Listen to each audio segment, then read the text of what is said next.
Olá, pessoal, bem-vindos ao quadro.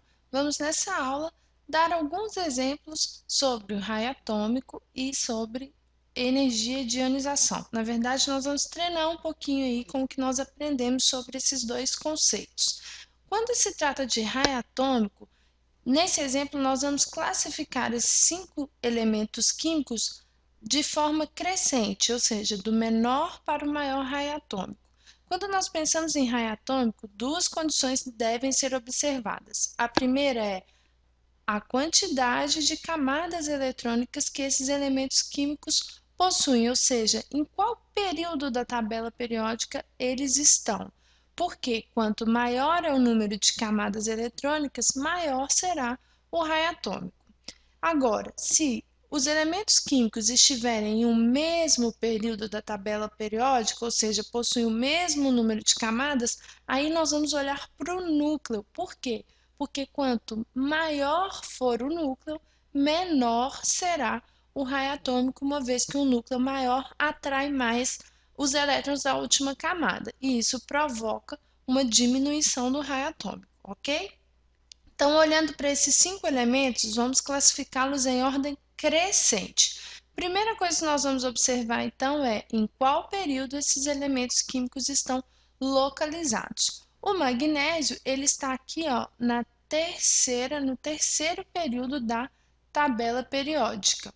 Já o berílio está aqui um pouquinho acima, localizado no segundo período da tabela periódica, assim como o nitrogênio também, que está no segundo período da tabela.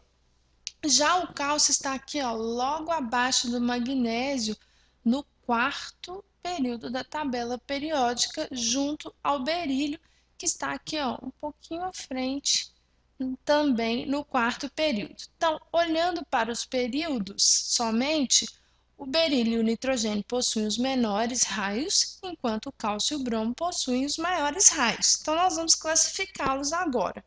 Olhando então para o berílio e o nitrogênio, eles estão no mesmo período. Então, nós vamos pensar agora no tamanho do núcleo.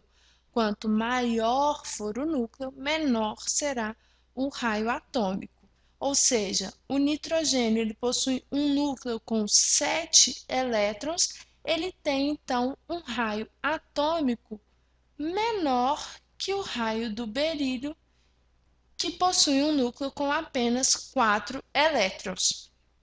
Passando à frente, nós temos agora o magnésio, é o único que está localizado no terceiro período.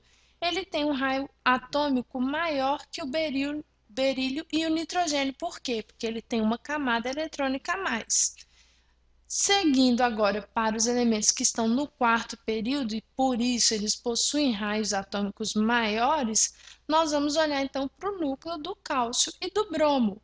O bromo tem um núcleo maior, o bromo contém 35 prótons no seu núcleo, enquanto o cálcio possui apenas 20 prótons. Assim sendo, o raio atômico do bromo é menor que o raio atômico do cálcio. Então, aqui nós classificamos de forma crescente esses 5 elementos químicos de acordo com os seus raios atômicos. No segundo exemplo, nós vamos falar sobre a energia de ionização, que vocês também conhecem como potencial de ionização. Essa energia é aquela que nós precisamos fornecer para arrancar, para retirar da eletrosfera um elétron do átomo, ou seja, para arrancar ali da última camada um elétron do átomo. Pensando em energia de ionização, quanto maior for o núcleo, maior é a atração sobre o último elétron, sobre o elétron que está na última camada, ou seja, mais difícil é arrancar esse elétron. Sendo assim, a energia que eu tenho que fornecer para retirá-lo da eletrosfera, ela tem que ser maior, é a energia de ionização. Então, nós temos aqui 3 exemplos. Nós temos o cloro com 17 prótons no núcleo, o enxofre com 16 prótons e o fósforo com 15 prótons no núcleo. De quem é mais difícil arrancar o elétron?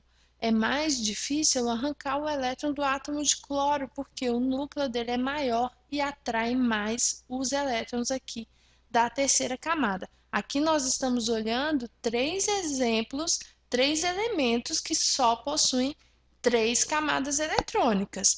Se o elemento possui mais camadas eletrônicas, o que acontece com a energia de ionização?